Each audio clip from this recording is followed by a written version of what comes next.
vedare tinokuchingamidzai zvekare kune chimwe chirongwa pano paZim Facebook Secrets and Confessions. Tadzoka zvekare nemamwe mamessages. Regedzai tibva tapinda mumamessages edu atadzoka takakubatirai. Message yedu yekutanga ndakaitumidzirwa nomwe mwanasikana uyo anoti iye she's a South African, saka ane confession yake iyo yaakandipa ndichange ndichizoinareta ndichiibvisa kuchirungu ndichiunza kuchishona. Hanzi makadai zvenyu mukomanashi, ndinokumbirawo kuti munge muchindiposterawo nyaya yangu makavikawo chitupa changu. Inini confession yangu yakamira sekudai. So ndinoda kukonfesa kuti ndiri kudanana noumwe murume uyu ndi pastor, but ndi pastor weko kuNigeria uko, but akatombouya kuno kuSouth Africa kuzosvika ndichizosangana naye pastor uyu. Zvakaitika ndezvizvi, inini ndiri munhu wekuti ndaitongofarira kujoina magroups, but magroups ema-South Africans aya ekuti kana uchida kuenda kupati like mugroup imomo mune varume kana kuti vasikana vanenge vachinyora kuti kwakati musi wakati kunenge kuine pati inenge iriko. Saka neniwo ndakabva ndatanga kujoina magroups iwawo, ende zvekare paFacebook ndainge nditori nemapictures angu mamwe andainge ndakazvitora nditori half naked ndichiposta mumagroups akasiyana siyana ndichingotsvakawo varume vane mari. Plus I loved Facebook a lot. Ndakazoti ndajoina group riya pane umwe murume, but he's a South African guy, a very rich guy, akazoposta mugroup iroro ndokubva ati iye ainge achida kuhosta idzi dzavanoti masex party. Ndakazoti ndava kutaura naye ndikabva ndatofind out kuti inini naye we were in the same province. Kwacho kwaainge achigara kwaingoda kungoti ndinge ndichingokwira only one taxi kuenda kukumba kwake. Takataurirana ndokubva azondiudza Friday yacho apo pandainge ndichifanira kuti ndinge ndichiuyako kusex party ikoko. Ndakaenda kuya then ndokubva ndazotorwa nemurume uyu ndikatosvika papati paya painge paine vasikana zvekare nevarume vainge varipo, asi isusu vakadzi tainge takawanda kudarika varume vainge varipo. Ndo rakazova zuva rangu rekutanga kuheva iya yavanoti threesome, waingoti wawasarudza kuti uyu ndiye wandinoda kuti ange achirara neni, ndiye aibva azongorara newe. Zvekare waikwanisa kutosarudza kuti unge uchirara nevarume vaviri panguva imwe chete. Taingoita zvatinenge tanzwa kuda. Aiwa, madoro akatengwa. Isusu ladies party isati yatanga takabva taendeswa kumall tikabva tazonzi tinge tichitenga zvipfeko zvedu zvezvia zvekuti nyama dzose idzi dzinenge dzichisara dziri panze dzekuzova attracta kana party iyi yazotanga. Iniwo ndakatengawo tuhembe twekuti ndainge ndakangofanana nekuti ndainge ndisina kana chandainge ndakambopfeka. Ivo magents vakabva vazoenda ndokubva vazonotenga doro kuliquor store.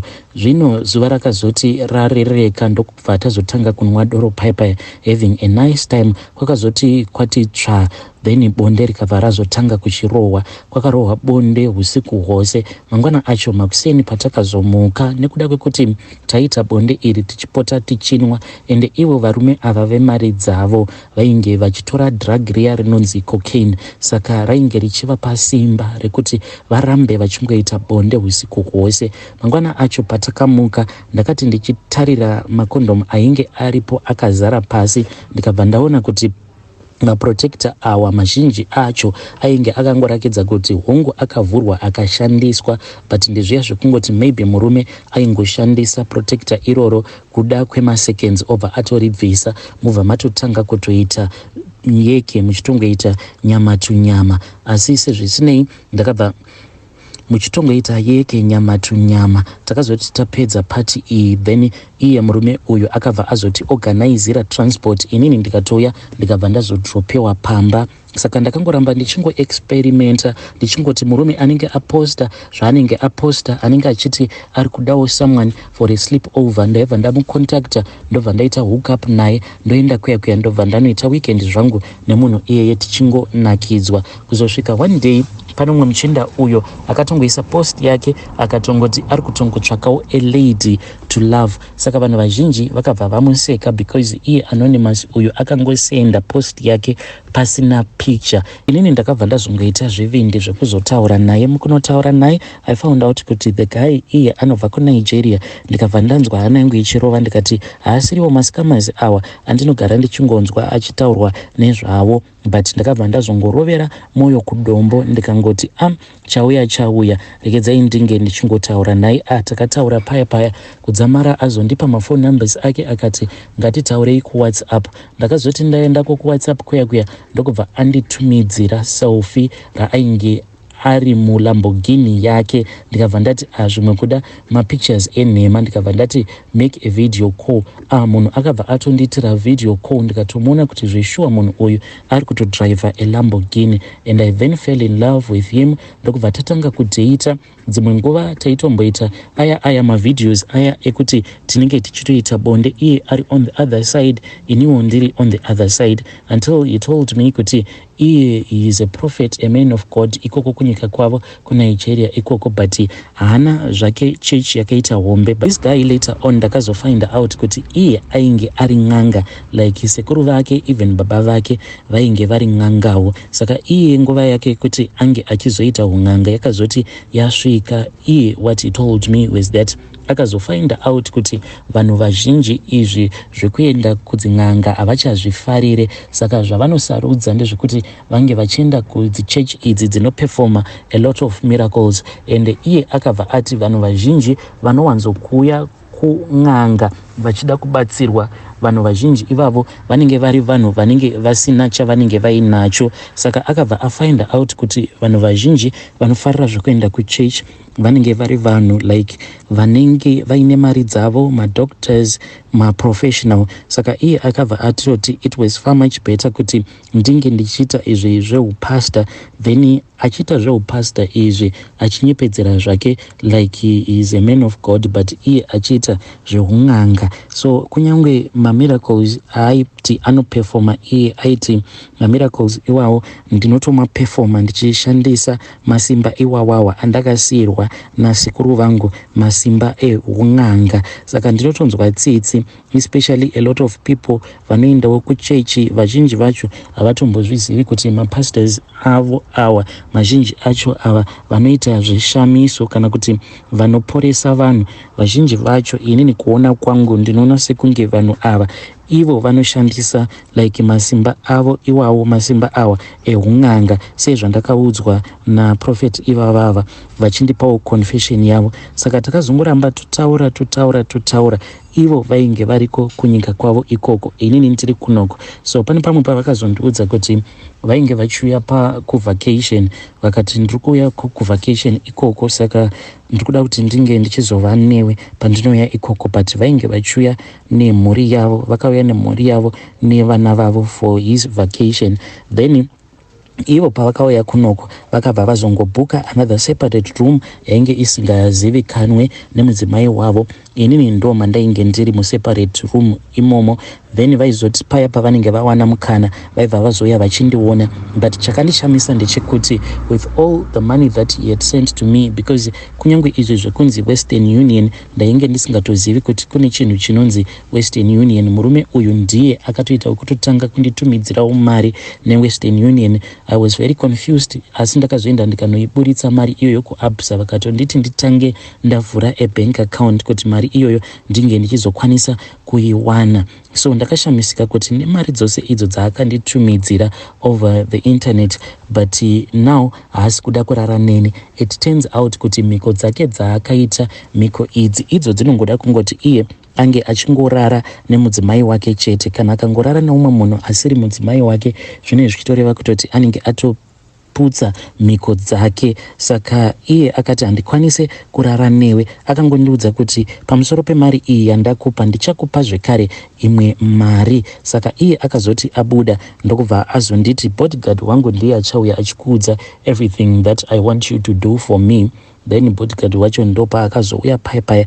Bodyguard wacho ndiye wandakazokomisidzira ndava kuita naye bonde, because akazongotanga kundibata kuzonosvika tichizoita bonde. Saka akabva azondipa mari akanditi haudi basa here, ndikati hongu basa ndinorida, ndokubva ndazopinda basa paya, kunyange ndainge ndisingazivi kuti basa randaifanira kuti ndinge ndichizoita rainge riri basa rei. Saka ndakazoudzwa kuti mari iyi yandainge ndichazopiwa, chavainge vachingoda kubva kwandiri, vainge vachingoda mapads angu, like toti ndikaenda kumaperiods paya ndinozoti usiku paya ndinobva ndatora chimwe chibhegi chandakapiwa, then muchibhegi umu ndo mandinozoisa sanitary pad riya rinenge rakazara neropa randinenge ndashandisa, then ndinobva ndazobuda naro usiku, ndobva ndasiya chibhegi cheche chinenge chiine pad panze. Mangwana acho makuseni pad riya randinenge ndarara ndakapfeka, pad iroro zvekare ndinoriisamo muchibhegi, but ndinozoti ndikabuda panze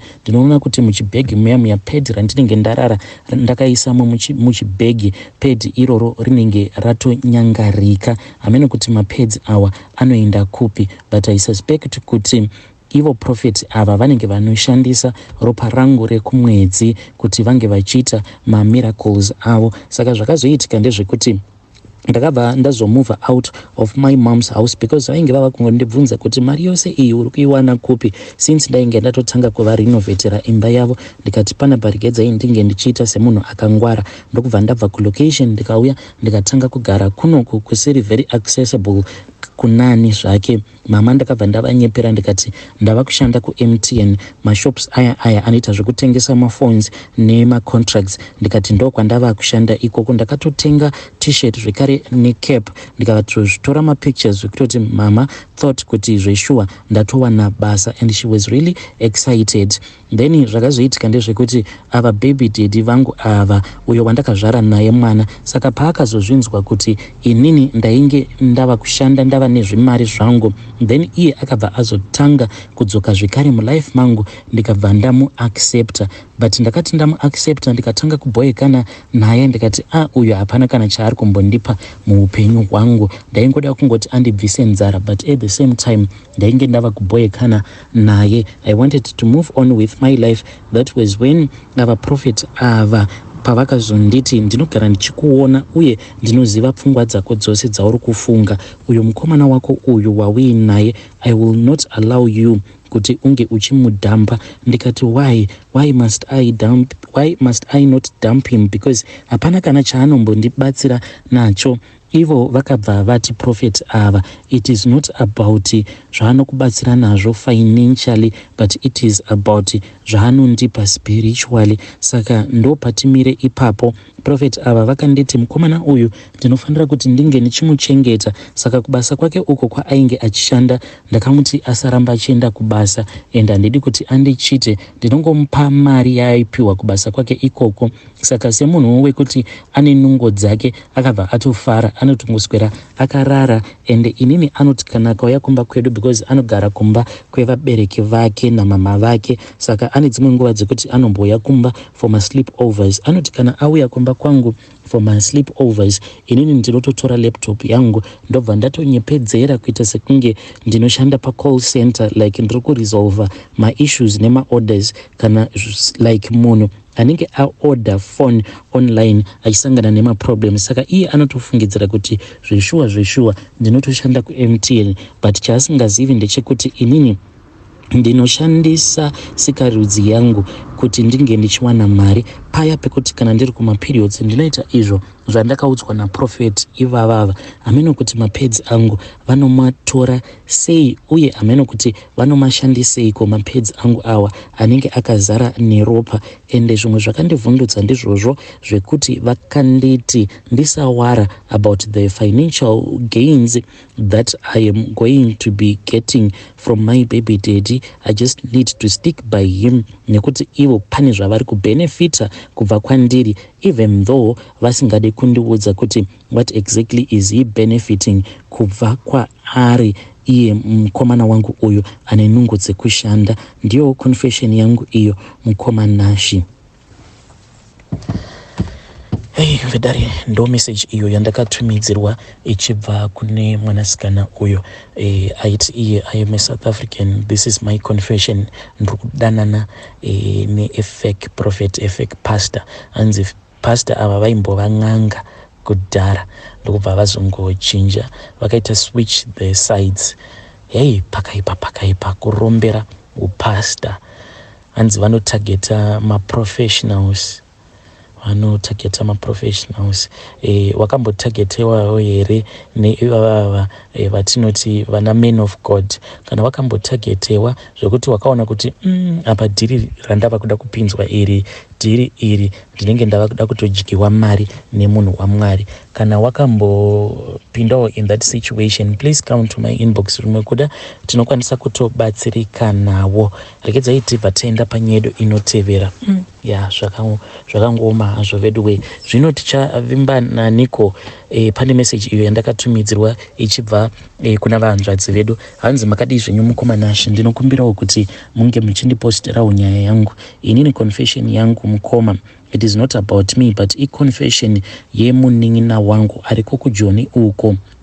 Zvaizvezvi ndakatobva mukutaura nemunin'ina wangu achinditi sisi zvandava kunzwa, I'm thinking kuti bamunini venyu vakandimitisa. Ndikati again here nhai mainini, munoreva kuti mabvuma kupusiswa futi zvekare nemurume weshamwari yenyu. Imimi muri kuti chichi chazoitika kumagumo kwazvo, and worst of all iye munin'ina wangu nemurume wacho uyu waari kudanana naye nefriend yake neni tose tinongobva kusame area. Saka ndinotya kuti zvinhu izvi pazvichazobuda, I think kuti kana kuroyana vanhu vanokwanisa kuroyana. Apa iye munin'ina wangu ufuza hwacho hwaakaita akatombonyengerwa nemurume uyu webest friend yake kuti enda kun'anga uurayise mudzimai wangu, akatouya kuno akatombofamba. But I think kuti best friend yake uyu, I think ana mwari wake, because dai kwanga kuri kunzi zvinhu zvacho dai zvakashanda, I think tingadai takamucherera